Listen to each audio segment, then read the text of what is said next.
lova imal som na kadong hai hi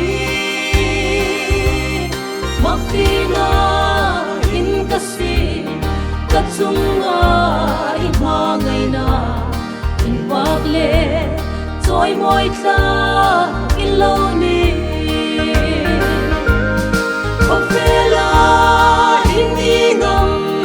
sungding ka nei lua in tilam kung pwedeng hika na ya lalong si talea mangay na katsanghi akong to sungin lo kay kati kalunga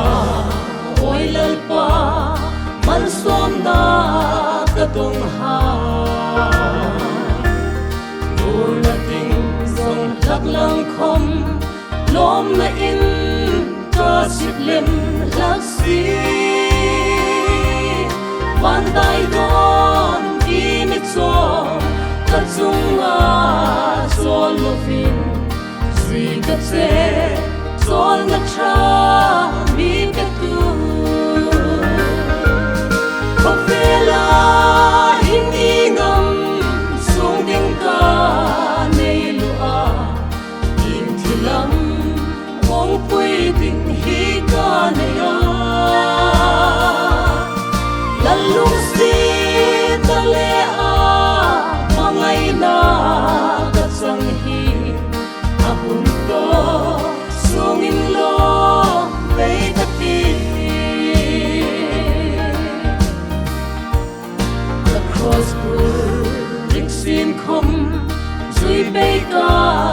chelal pa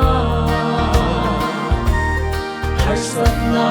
karavanti rimoy min shitter sing lao iti thei kataksa vui rala ang matsun sui katse katam su thi chanin pagpela hindi ngam sungding ka nei lua in tilam kung pwedeng hika na ya lalong si talea mangay na katsanghi akong to sungin lo kay kati